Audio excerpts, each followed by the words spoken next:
quite a collector of old newspaper advertisements for quilt patterns. I love the descriptive words they used to help entice quilters into purchasing them. This is a 1933 advertisement from the San Diego Union that says, "A simple quilt to make." Now, I can tell by looking that it's not an easy pattern. Well, here's another one. It says, "Easy to use quilt pattern." And this one says, "A quaint quilt of simple block." Just great. Well, the words easy and simple were used over and over. Another word used often was charming. This one says, "Colorful, charming, easy to make Laura Wheeler quilt." Or this one, "Simple quilt in charming design." Well, I do have an easy pattern that is truly charming. This is a table topper. It's made easily out of 5-inch squares. There are just 2 blocks, the diamond blocks and the 4-patch blocks on an off-white background. And it has a charming finish with scalloped edges. I love it. Well, my sister Patty made this 5-block table topper. Well, she framed her 5-inch squares with a charming check. She also sewed checked covered buttons in the centers of the 4 patches, and then that same check is used for the bias binding in the scallop. Perfect.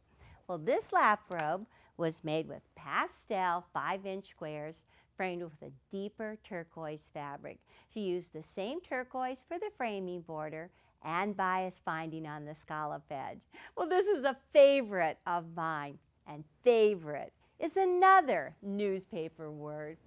Well, instead of cute little prints, Patty made this lap contemporary looking with large-scale florals and stripes. Well, this may suit your version of charming. Soft brown fabric frames the blocks, and that brown is repeated in the outside border. Well, instead of a scallop, the outside edge is a wave, which uses the opposite edge of the scallop ruler, and it's just as easy to do.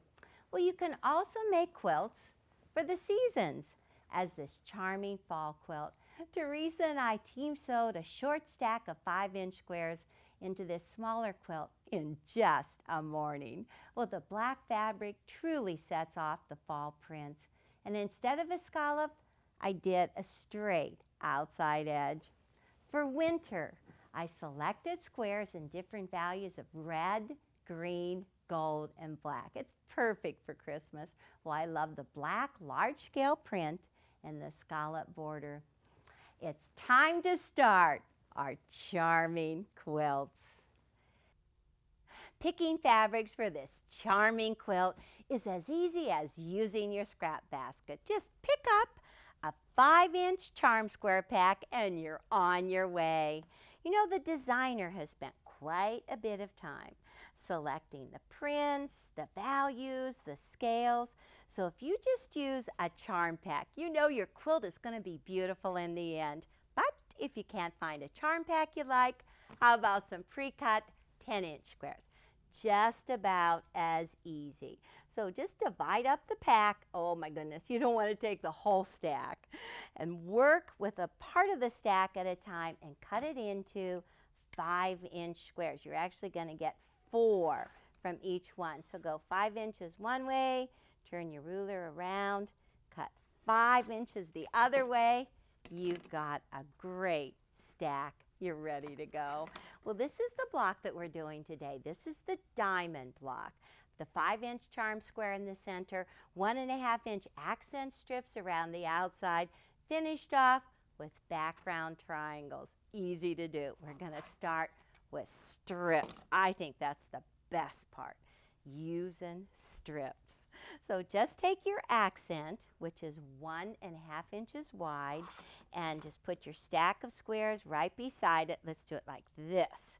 Take your square, flip it right sides together, and then zip it right down along one side. Now your accent fabric should be one of the colors in your stack, something that really coordinates great with all of your different pieces of fabric. But we're gonna add these accent strips on all 4 sides. But the best part is you don't have to be that accurate. No, it should be fun when you make a quilt. So I am just gonna leave a little space in between these blocks as I go. I'm only gonna sew 2.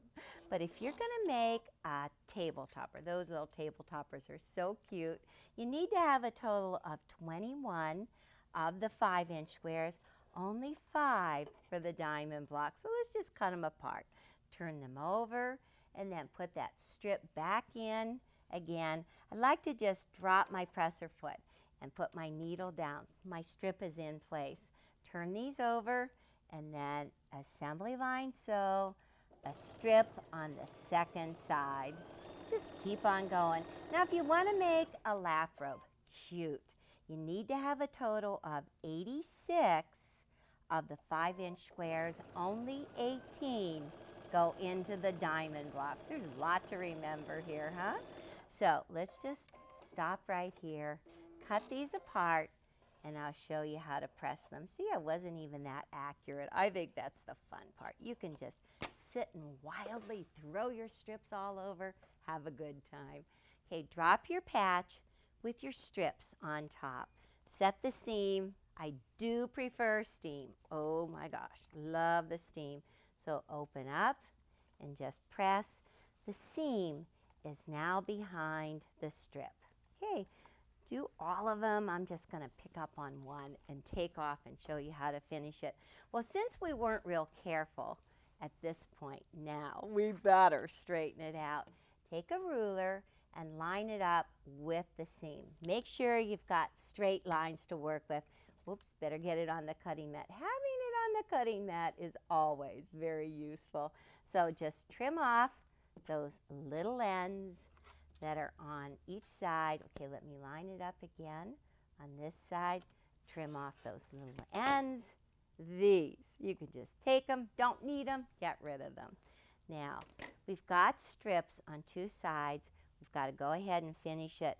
We have to add a strip on both sides, all 4 sides, and your block is done. Well, you could be careless because now we're just going to take this and square it up. We'll make them all exactly the same size, approximately 6.5 inches.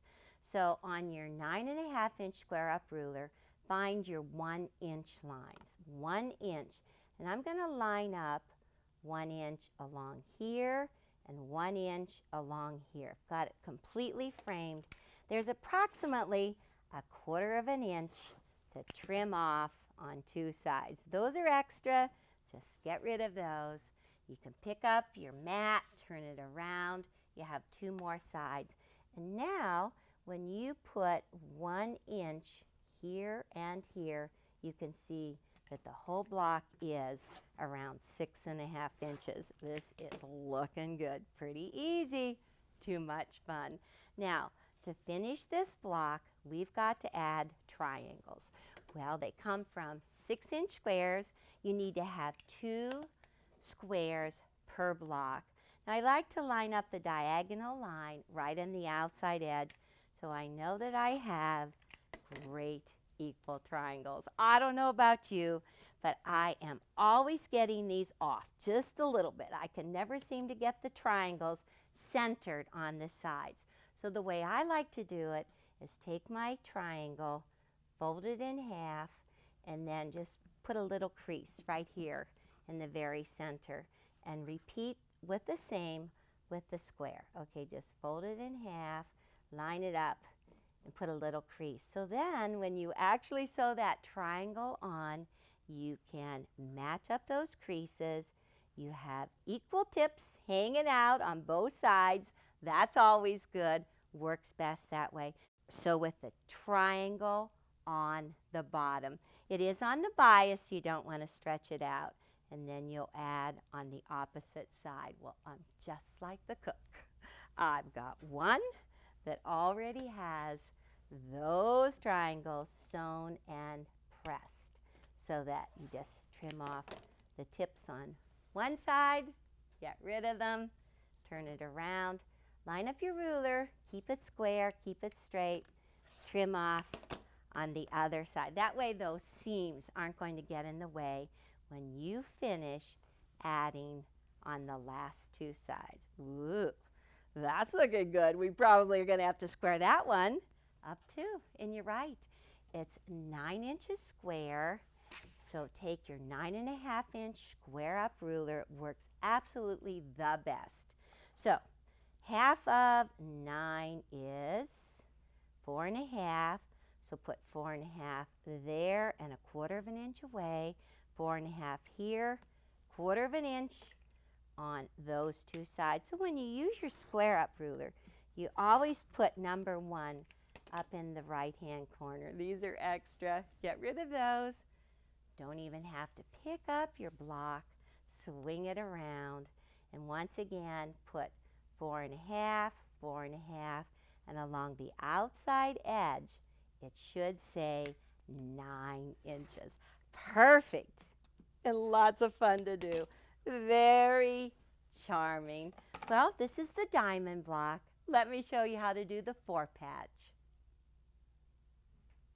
The newspaper headline for this block would probably read, 4-patch delightful and easy to do. Well, it's quick to do as well. Just select 4 different 5-inch charm squares. I like to do 1 dark, 1 medium. This is even a lighter medium and then a light. You can mix up your values, but definitely mix up your colors and your scales of your prints for a more interesting block. Now I sew vertical rows. I always take the vertical row on the right, flip it right sides together to the one on the left, and just sew straight down along there. Pretty easy to do. Now I'm making a really cute table topper. So you need to have 4 patch for the table topper. If you're doing a lap robe, you need to have 17. So just line those edges up, zip right down one side, and don't clip those connecting threads. I use those connecting threads in the middle as if it were a pin. It just keeps everything lined up and it's perfect. So once you've gone straight down, open it up, and then all you have to do is just take it, flip it right sides together. On the top seam, I'm going to press up. Underneath, I'm going to press it down. They should lock together and everything is going to be just great. So let me get this next side done. Well, I love those headings in the newspapers, but my particular favorite is whimsical. Oh, that sounds really cute. And how about striking? That's another good one. And lovely.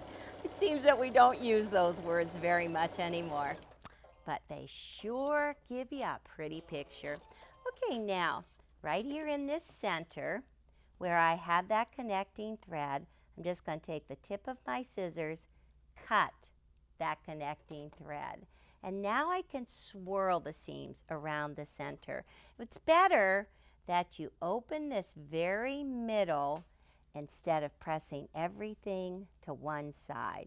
Now I'm pressing this to the right, this goes down, this seam goes to the left, and this goes up. The seams are just in a circle around the center. This will open up, just push it good right there. Makes it great and flat, and you can feel it from the right side. Ah, pretty good match, if I say so myself. So then when you press it, just swirl right around the middle. Give it a shot of seam, works great. And just press it so it's flat. And usually once I press on the right side, I turn it over and press on the wrong side as well. Now we squared up the diamond block to 4.5 inches each side, 9 inches total. Better do that. So take your 9.5-inch ruler, put 4.5 on the seam, 4.5 the whole way around. You can get that ruler lined up. So 4.5 is on every seam. Okay, hold that ruler flat, no slipping on the ruler. Trim on 2 sides, get rid of those, and just turn your mat around, and you can just finish trimming up. The outside edge should measure 9 inches, and it is looking good. Perfect. It's always nice when two different blocks go together. Now, I'm going to lay out my blocks in 3 by 3 for my table topper. So let me just slide these along. You do them in alternating order. You always put your 4 diamonds in the very corners and 1 diamond in the center. That takes up your 5. Your 4 patch go in the middle of the sides. So let's see. Oh, I love to work on a design wall. Lay out my blocks, stand back, squint at them, make sure they're good, switch them around until it's just right. Then next, I'm going to sew my vertical rows together. These seams are going to line up across from each other. And then I'm going to finish with a 2-inch first border and a 6.5-inch second border. Well, I'm going to get this sewn together. The newspaper headline would probably say, "Done in a jiffy." But it took me about an hour and a half to do. Great for adding borders. Now I want to show you how to mark for the scallop. Well, the first thing you want to do is measure the sides. And since this is square, we're pretty lucky. We'd be even more lucky if everyone were exactly the same size. Well, this is 39 inches. 39, going to be 39 on all 4 sides. So let's just get technical and use a calculator. 39. And I want to take away 4, which is going to accommodate that scallop ruler. So our new number is 35. Now you have to go back to your math in grade school. What are 2 common denominators for 35? Easy. How about 7 and 5? So how about let's have 7-inch scallops, 5 of them. Perfect. 7 times 5 equals 35. Well, we're going to use our scallop ruler. It makes it really easy to do.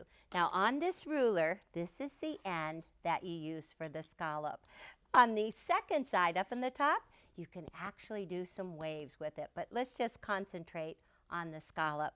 Well, there are measurements along here from 9 inches up into 5 inches wide for your scallop. Since I want to mark 7, I think it's best if you actually get some little tick marks on there. I'm going to use glow line tape. That way I always get 7. Here's the 7. I'm on the wrong side of the ruler. Going to put it on the outside edge of 7 and on the opposite outside edge of 7. So in between is 7 inches. So we want to take this line and line it up with the outside edge of the ruler. That'll make it easy. First, take a ruler, line up a diagonal line on the ruler with the outside edge, and draw a diagonal line from that first border to the outside corner. Definitely use a non-permanent marker. It's going to go away. Now, take the scallop ruler, and this is where the 4 inches come in, because from here to here, we've lost 2 inches from the edge to here. So there would be 2 inches on this side and 2 inches on the opposite side. I'm going to start here at 7 and just draw right along to the opposite 7. Let me just move all of this out of the way so I have more room. Now move your ruler along, line up the outside edge of the ruler with the edge of the quilt, draw another 7-inch scallop. Now, it's best if you just leave the center one, because if we have 5, we've got 1, 2, save the middle one for an adjustment. And then you start in the opposite end, draw that curved line, and go in 2. Okay, let's see how we're doing here. Ooh, it's looking pretty good, but I would say I have about a 1/4 of an inch adjustment. Let me slide that up. This is how you'll just trick everybody. So I'm just going to mark again from 7 to 7, and just draw a little connecting line. It's about 1/4 of an inch on each side. Now, then I have to turn it, and I'm going to start over on this next side, doing the very same thing, marking from the diagonal line in towards the middle, draw a diagonal line on the opposite side, mark in towards the middle.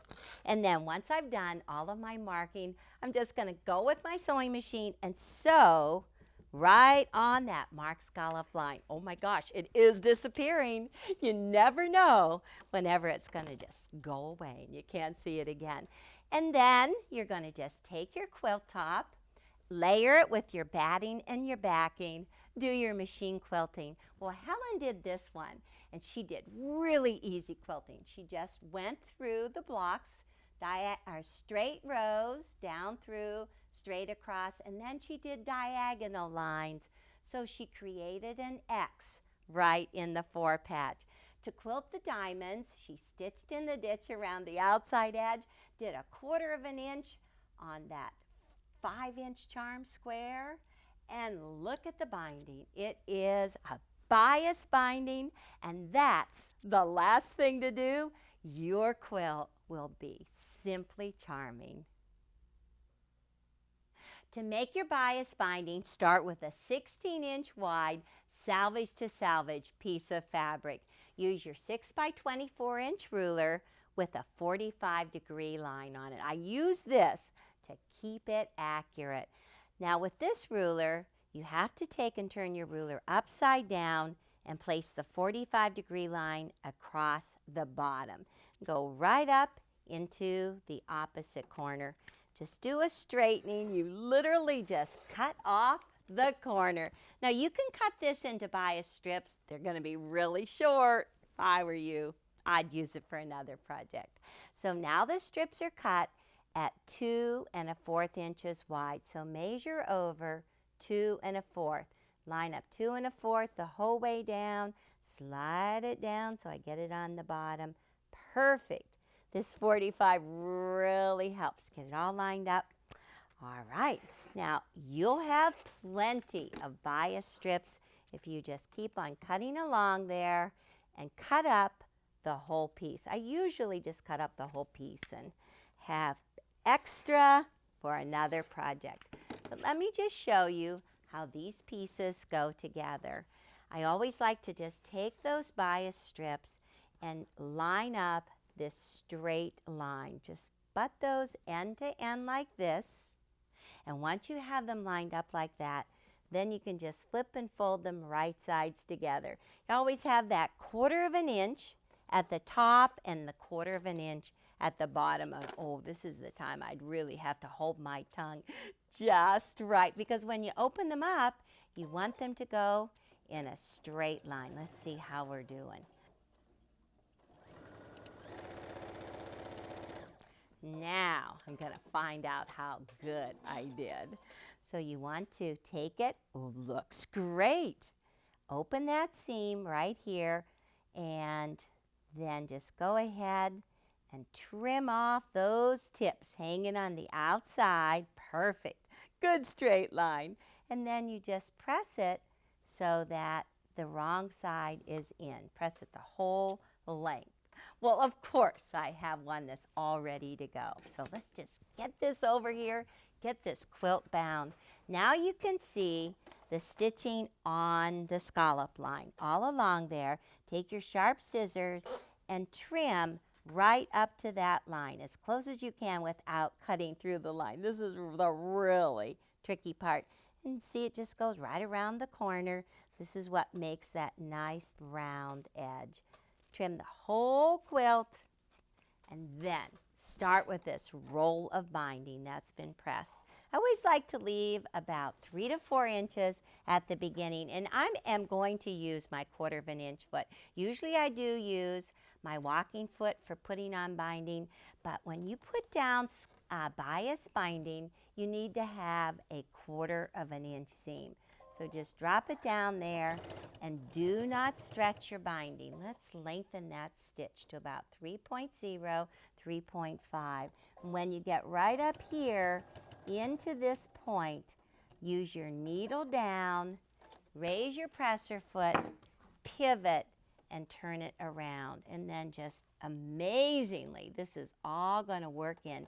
Don't stretch it as you go, but just keep it lined up with the edge of the foot, a 1/4 inch seam, and it is going to be perfect. A little bit more, and I'm going to show you how it looks. Oh, move this around and going into that curve again. I'm right at the pivot point. Cut the thread, and I'll show you. So now this is what it looks like. Just a little gathering. You just take this edge and just turn it around to the wrong side and cover your previous line of stitching. And at this point, you are going to need to do the 4-letter H word by hand. Enjoy.